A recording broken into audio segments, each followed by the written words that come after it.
Madeleine Lazo. ¡Justicia! ¡Justicia para Madeleine Lazo! ¡Justicia!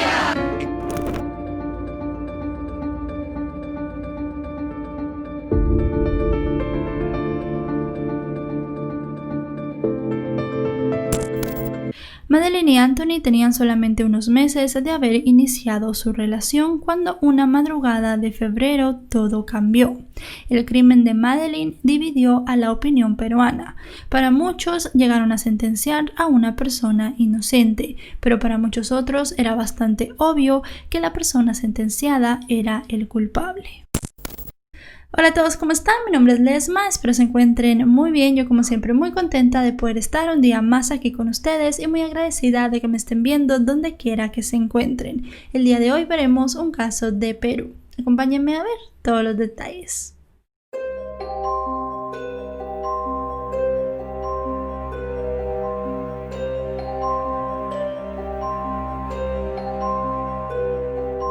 Madeleine Elizabeth Lazo Warwa nació en Cusco, Perú. Fue una de las hijas del matrimonio de Elizabeth Warwa y Juvenal Lazo. En el año 2012, Madeleine parecía que tenía todo lo que quería en la vida. En ese momento, ella era conductora de uno de los programas juveniles más vistos en Cusco, llamado Zona Cero. Además de eso, estaba estudiando la carrera de Derecho, en la cual tenía muy buenas calificaciones. Al terminar la carrera de Derecho, ella quería seguir estudiando diplomacia, ya que al final su meta en la vida era ser una muy importante diplomática en Perú. Además de eso, también tenía una relación. En el mes de diciembre de 2011, en una fiesta, ella había conocido a un joven llamado Anthony Unda, quien estaba estudiando arquitectura. Se llevaron muy bien y casi al instante comenzaron una relación amorosa. Según cuentan las amigas de Madeleine, parecía que en el amor le iba todo bien y ella jamás comentó de ninguna actitud violenta o extraña de Anthony hacia ella. El día 25 de febrero del año 2011 fue el día que se celebró el cumpleaños número 23 de Anthony. Madeleine, quien en ese momento tenía 20 años, asistió a la fiesta con el permiso de sus padres. Ella pasaría toda la noche fuera y llegaría a su casa hasta el día siguiente.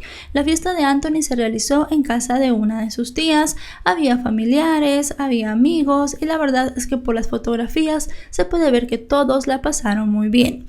A las 3 de la mañana, según se sabe, todos los adultos se fueron a dormir. Los jóvenes, para no incomodarlos, se fueron a la casa de al lado, que era la casa de un primo de Anthony, y allí siguieron la fiesta. Más o menos a las 4 de la mañana, Madeleine y Anthony salen de la casa. Algunas personas que asistieron a la fiesta dijeron tanto a los medios como a la policía que vieron que ellos estaban peleando esa noche, supuestamente porque Madeleine llevaba una falda muy corta y a Anthony esto no le parecía bien, pero otras personas que también estaban en la fiesta dijeron que ellos no habían visto nada raro, ninguna actitud rara de la pareja, ni tampoco que hubiesen estado peleando por algo. Así que lo que pasó antes de todo eso realmente no es algo que se puede saber con exactitud. Lo único que se sabe es que ellos salieron de la casa a las 4 de la mañana. Unos minutos después de haber salido de la casa, Anthony regresó. Estaba manchado de lodo de la ropa y de los zapatos. Dijo que ellos estaban parados en una esquina cuando 3 hombres habían intentado asaltarlos. Según contó Anthony, estos 3 hombres iban en un vehículo. Se bajaron, comenzaron a pedirle sus pertenencias y en cierto momento de todo esto lo tomaron a él del cuello hasta que lo desmayaron y lo dejaron tirado. Según dijo Anthony, lo último que él pudo ver fue que estos 3 hombres tomaron a su novia y la metieron en el vehículo. Dice que luego de eso ya no recuerda nada, se despertó y comenzó a caminar a la casa para avisarles a los asistentes. Anthony fue acompañado por uno de sus primos a la policía para poner la denuncia. En ese momento no se sabía nada de Madeleine. Anthony no le avisó a la familia de Madeleine lo que había pasado, él llamó directamente a sus padres, ellos llegaron a comisaría y no fue hasta muchas horas después después que la familia se enteró de que Madeleine estaba desaparecida. Realmente ellos estaban esperando que ella llegara a su casa luego de la fiesta, y cuando no llegó comenzaron a llamarla, ella no contestó. Fue que ya se comunicaron con Anthony y él les contó lo que había pasado. Eso sí, ellos le pedían más explicaciones y el joven no podía dar muchas respuestas. Se le hizo un examen médico y luego de eso fue internado en un hospital debido a que tenía una herida en la cabeza. El 27 de febrero, en horas de la tarde, casi un día después de la desaparición de Madeleine, unas chicas que recogían botellas para reciclar hicieron un hallazgo horrible. En un canal muy cerca de la casa de la tía de Anthony había un cuerpo. Las chicas avisaron a la policía, los agentes llegaron y comenzaron a tratar de sacar el cuerpo. Estaba bastante metido, parecía que alguien lo había empujado dentro del canal para que nadie lo pudiera ver. Al final lograron sacarlo y cuando lo llevaron para hacerle los exámenes forenses se determinó que la víctima era Madeleine Lazo, de 20 años. Según el examen forense, Madeleine tenía varios signos de violencia en su cuerpo. Tenía signos de haber sido estrangulada, esta había sido la causa de la muerte, pero también tenía un golpe en la cabeza bastante importante, además de tener varios cortes en la cara, el abdomen y el tórax. También se pudo comprobar que tenía signos de haber sido abusada sexualmente. Con todo esto se tenía que determinar quién había sido la persona que había asesinado a Madeleine. En el canal no se llegó a encontrar mucha información. En el canal se encontró una camisa de color verde que no se llegó a saber en ese momento de quién era. En las uñas de Madeleine se encontró sangre y también se encontraron varios cabellos alrededor de su cuerpo. Según los análisis, la sangre de las uñas de Madeleine era de ella y los cabellos que se habían encontrado, algunos eran de ella y algunos otros no pudieron ser identificados. La policía dijo que tal vez estos cabellos ya estaban en el canal. En ese canal había aguas negras, había mucha basura, así que podía haber cabellos entre todo lo que había allí y se determinó que esto no iba a ser una pista importante en la investigación. Desde que se supo del hallazgo del cuerpo de Madeleine, la policía tuvo un sospechoso muy importante, el novio de la jovencita, y es que para las autoridades el relato de Anthony no era coherente. Supuestamente los habían asaltado, pero a él no le habían quitado ninguna de sus pertenencias. Tenía su reloj, su billetera y su teléfono celular, algo que obviamente al ser un asalto parecía muy extraño. Además de eso, cuando se recibieron los resultados del informe médico, no había en el cuerpo de Anthony ningún signo de violencia extrema. Tampoco había señales de que él hubiese sido estrangulado. Tenía un golpe en la cabeza que era mínimo, por el cual su familia había decidido internarlo en el hospital, pero cuando se pidió el informe de este hospital privado, se determinó que realmente Anthony no tenía ninguna herida importante. Él se había quedado internado en este lugar porque la familia lo había querido. Al ser un lugar privado y al estar ellos pagando la cuota de cada noche que el chico pasaba en el hospital, pues los médicos aceptaron esto. Según la familia lo hicieron porque Anthony se sentía muy mal porque Madeleine no estaba y no querían que él estuviera muy afectado, pero en varias grabaciones se puede ver que él no lo está, que el chico sonríe, que se encuentra bastante bien, así que para la policía esto ya era sospechoso. 6 meses después del asesinato de Madeleine, Anthony fue enviado a prisión preventiva, en lo que se podían tener más pruebas, tanto para la fiscalía, la acusación, como para la defensa. Esto determinaría si él era o no el asesino de Madeleine. El juicio inició a finales de 2012, fue un proceso largo porque la sentencia no se dio hasta 2014. Hubo muchos testigos, muchas interpelaciones, hubo muchas cosas en todo el proceso que hicieron que se alargara demasiado. Para la fiscalía lo que había pasado esa noche era lo siguiente: Madeleine y Anthony habían estado peleando. A él no le gustaba la forma en la que su novia se estaba vistiendo, especialmente la ropa que había llevado esa noche a la fiesta, por lo que comenzaron a discutir. discutir. Para que nadie viera que estaban discutiendo o escucharan su pelea, ellos salieron de la casa, comenzaron a caminar y la pelea se tornó física, comenzaron a empujarse. En cierto punto de la pelea, Anthony empujó muy fuerte a su novia Madeleine y la tiró en contra del canal. Ella cayó dentro de este, dándose un golpe en la cabeza. En ese momento, Anthony comenzó a estrangularla, comenzó a pegarle, le hizo los cortes y cuando vio que ella ya estaba sin vida, comenzó a arrastrarla hacia dentro del canal para que nadie la viera.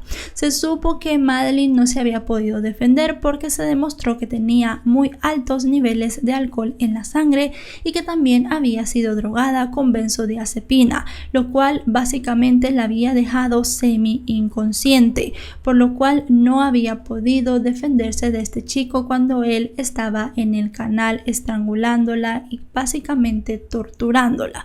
Luego de haberla dejado en el canal, Anthony se dio un golpe en la cabeza. No se sabe si él se lo provocó o fue un golpe accidental al salir del lugar, ya que era un lugar muy pequeño, pero sea como sea, él se dio este golpe, salió del canal y se dirigió a la casa de su tía para contar toda la historia. Para la policía esto había sido así también porque el canal, como les dije al inicio, estaba muy cerca de la casa de la tía. Si de verdad hubiesen secuestrado a Madeleine, los secuestradores no lo hubieran dejado básicamente en el mismo lugar donde él había dicho que se la habían llevado. Su cuerpo hubiese sido encontrado en un lugar muy alejado o tal vez ni siquiera nunca hubiese sido encontrado. El examen psicológico tampoco ayudó a Anthony. En este se demostró que era una persona con una personalidad narcisista y un carácter histriónico. Así que para la acusación él tenía todo lo que se necesitaba para ser llamado un asesino. La defensa argumentó que la policía se había equivocado al hacer los exámenes de ADN. Para ello se tenía que hacer un examen de ADN contrastando la sangre de las uñas de Madeleine contra la sangre el ADN de Anthony para determinar que no eran de él, ya que para la defensa esta sangre había llegado a las uñas porque ella había intentado defenderse de su agresor, así que la sangre tenía que ser de la persona que la había agredido. Como ya se había hecho un examen de ADN y había dado positivo para el ADN de Madeleine, ellos ya no pudieron pedir otro porque el juez llegó a denegar esta petición, así que simplemente esto llegó a quedar como una hipótesis. Además de eso, también pidieron que se evaluaran los cabellos que habían sido encontrados en el cuerpo de la joven, pero de nuevo se llegó a negar esto, ya que se dijo que los cabellos eran de diferentes personas porque había de diferente color y también de diferente textura. Fue hasta el año 2014, el día 22 de diciembre, que Anthony recibió su sentencia. Él fue declarado culpable de los cargos de homicidio y violación. Se le dieron 14 años. Su abogado presentó un recurso. En este recurso de segunda instancia volvió a ser declarado culpable y se le subió un año más su condena a 15 años. Podríamos pensar que todo el caso iba a terminar aquí, pero esto no fue así. La familia de Anthony durante los siguientes meses trató de que el chico pudiera salir de la cárcel presentando recursos. También fueron a diversos medios de comunicación para dar a conocer la historia de su hijo. Siempre lo tomaban como una víctima, con que él no había hecho nada y que era completamente inocente. Cuando se estaba haciendo todo eso, apareció un hombre. En el año 2015, un recluso llamado Abel Choque Quispe, quien estaba en la misma cárcel de Anthony Unda, comenzó a hablar. Él envió una carta a la policía en la cual detallaba cómo había asesinado supuestamente a Madeleine Lazo. Es importante entender aquí que esa carta estaba muy detallada. Él dijo la fecha, la hora en lo que todo había pasado. También contó varios detalles como que Madeleine lo había arañado y a él le había quedado una marca. Todo esto como para dar a entender que el ADN debajo de las uñas de la jovencita era de él. Contó mucho muchos detalles de todo lo que había hecho. Dijo que ese día estaba muy borracho y que iba con 2 amigos más, amigos de los cuales jamás llegó a dar la identidad. Luego de enviar esta carta, Abel Choque habló con los medios de comunicación, específicamente con un medio que hizo un reportaje sobre la familia de Anthony Unda. Pusieron a este hombre Abel Choque en este reportaje y también llegaron a contrastar lo que la familia de Anthony supuestamente pensaba de lo que él estaba diciendo. Aquí les voy a dejar un trozo de la entrevista que él llegó a dar con su declaración. Como todo ser humano, ¿no? Tenemos algo que siempre tal vez escondemos y a veces nuestra conciencia no nos deja tranquila, nos juzga, nos atormenta. Y entonces, más que todo eso, por liberarme y también porque he conocido a Dios acá en el penal y bueno, es por eso mismo que quiero que se esclarezca estas cosas. Como ¿Quieres aceptar una culpabilidad? Claro, sí. ¿Cuál es la culpabilidad que tú quieres aceptar? Por el tiempo que estoy acá en el penal de Quincoro, he conocido a una persona que está de homicidio. Teniendo ya en cuenta lo que Abel Choque había dicho en los medios de comunicación, contrastándolo con su carta y con lo que había pasado supuestamente para la policía la noche del asesinato de Madeleine, se llegó a creer que lo que el hombre decía tenía varios fallos y contradicciones. Primero nos podemos dar cuenta en la fecha de lo sucedido. En la carta, Abel Choque dijo exactamente cuál era la fecha, mientras que en la entrevista es el reportero quien le tiene que ayudar para que él supuestamente recuerde la fecha en la que pasó todo.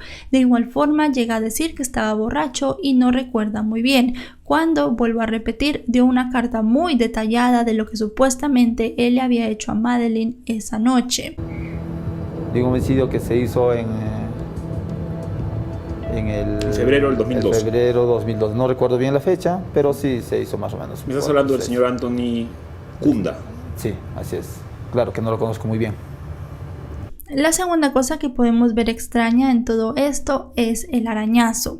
Abel Choque había dicho en su carta que él recordaba que Madeleine lo había arañado en el brazo, pero en la entrevista él dice que no recuerda bien porque estaba borracho, y es más, se puede ver cómo es el conductor, la persona que lo está entrevistando, quien lleva toda la entrevista, quien le hace las preguntas exactas para que él comience a contar el relato de cierta manera, y esto llegó a incomodar mucho a las personas que vieron todo esto porque pensaron que al final la televisora que estaba haciendo la entrevista tenía algo que ver y tal vez la familia de Anthony les había pagado. En las pericias ella tiene restos de sangre en las uñas, o tenía restos porque ella se trató de defender. Claro. ¿Tú estarías dispuesto a hacerte una prueba de ADN para certificar científicamente que fuiste tú la persona que finalmente le quitó la vida? Si es para la prueba de investigación, claro, estaría dispuesto aceptar todas las investigaciones correspondientes, ¿no? Porque incluso ella te dejó un arañón, tengo entendido. Claro, si me dejó un arañón, no sé en qué parte, cuando estaba borracho ese día, no recuerdo, pero si ella tiene rastros de ADN en su uña, posiblemente sean mías y estoy dispuesto a colaborar con. La contradicción más grande viene al final. Este hombre Abel Choque dijo que él solamente había hablado una vez con el padre de Anthony, que había sido él mismo quien le había dicho que él le había quitado la vida a Madeleine, que solamente había sido una conversación corta, pero cuando en ese mismo programa se entrevistó al padre de Anthony, el hombre dio otra versión. Él dijo que se había enterado de la existencia de Abel Choque por medio de un mensaje de Facebook y que además él ya había hablado con él 2 veces. En 2 ocasiones supuestamente el padre de Anthony Unda le había rogado a Abel Choque que fuera a decir la verdad. Esto obviamente es una contradicción enorme porque es algo que ambos tenían que recordar muy bien. Él me dice de que escucha al día siguiente del asesinato en una yunzada a 2 tipos. Oye, se te ha pasado la mano, ¿sí? Y a ti casi se te pasa la mano con el... Envía mensajes diciéndome de quiénes eran los asesinos, de los apelativos, de los nombres y adicionalmente el lugar donde así. Absolutamente nada. En el penal de Quincoro, mi hijo compartía con el verdadero asesino. Me imagino que lo fuiste a buscar. Lo fui a buscar, lo encaré. ¿Qué te dijo? la primera vez me mandó a robar. Posteriormente le fui a rogar de rodillas que dijera la verdad. Y no. Yo me acerqué un momento, acababa de tener una reunión con unos hermanos que vinieron y después yo lo vi a Anthony con su papá, ¿no? Yo ya les conocía de vista. Y yo me acerqué y le dije que cómo estaba el caso de su hijo, le pregunté. Y él un poco medio sorprendido me miró y me dijo, sí, todo bien, ¿y por qué no? Y yo le dije que se debe esclarecer las cosas como debe de ser, porque realmente el verdadero culpable soy yo. Se emocionaron, se pusieron a llorar y después se abrazaron. Se presentó un recurso ante un juez para poder demostrar que había sido supuestamente Abel Choque la persona que había asesinado a Madeleine Lazo. Abel dijo que él estaba dispuesto a someterse a una prueba de ADN para que se comprobara que él había sido el asesino, pero un juzgado rechazó esta petición diciendo que había suficientes pruebas como para determinar que Anthony Unda era el culpable. En el año 2016 la familia volvió a presentar otra apelación y en esta llegaron a tener una pequeña victoria. Anthony Unda siguió siendo condenado por asesinato, pero se le quitó el delito sexual y se pidió que se hiciera otro juicio específicamente por ese delito. En el año 2018 se volvió a presentar otra apelación. El padre de Anthony, quien era quien lo representaba en ese momento, alegó que todo esto iba en contra de los derechos humanos de su hijo, que si a él se le había quitado la pena por el delito sexual, también se le debía de haber quitado la pena por asesinato, ya que el delito sexual en contra de Madeleine y el asesinato se habían cometido en el mismo momento y por la misma persona. Así que ellos buscaban que al haber sido él declarado no culpable del delito sexual, también se le pudiera declarar no culpable del asesinato. Pero ese mismo año 2018 se declaró que esto no era así y un juez llegó a quitar también la apelación del delito sexual. Al final, Anthony Unda tendrá que cumplir los 15 años que se le dieron por el asesinato y violación de Madeleine Lazo. Hasta ahora, en 2020, la familia Unda sigue diciendo que su hijo es inocente. Ellos siguen diciendo que la versión de Anthony es real, que en realidad fueron algunas personas que secuestraron a Madeleine y que la dejaron en ese canal. Para la familia de Madeleine, todo lo que ha pasado ha sido algo muy horrible, ya que cada cierto tiempo, cuando la familia de Anthony apela, ellos tienen que volver a revivir todo lo que pasó con su hija y además de eso también pasar por diversos procesos. Ellos dicen estar seguros que fue Anthony Unda quien le quitó la vida a la joven esa madrugada de febrero. Y bueno, chicos y chicas, hasta aquí el video de hoy. Un caso que fue muy polémico en Perú por todo lo que se habló. Hay mucha gente que sigue creyendo en la inocencia de Anthony. Hay mucha gente que siente que él es 100% culpable. Hay muchas pruebas, muchas cosas que se hablaron. Eso sí, lo de Abel Choque creo que al final fue el cabo más suelto en todo el caso y algo que no llegó a ayudar. Mucha gente cree que fue la familia de Anthony quien orquestó todo esto. Si eso fue así, estuvo muy mal planeado porque al final de cuentas él no se veía, vamos a decirlo así, seguro en lo que estaba diciendo. Así que pues al final, en lugar de ayudar, terminó perjudicando. Luego de varias apelaciones, pues Anthony sigue en la cárcel. No se sabe si la familia seguirá apelando o ya simple y sencillamente han agotado todos sus recursos. De lo que sí estamos seguros es que esa madrugada de febrero se perdió la vida de una jovencita que tenía un futuro muy prometedor, tenía muchas metas en su vida y estaba en ese momento también haciendo muchas cosas por su vida, algo realmente lamentable. Si este video les ha parecido informativo, recuerden dejarle un me gusta, también recuerden suscribirse si no lo están. Actualizo 3 o 4 veces por semana y si están suscritos les llegará una notificación cada vez que yo suba un video. No me queda nada más que decirles que nos vemos hasta otro caso. Adiós.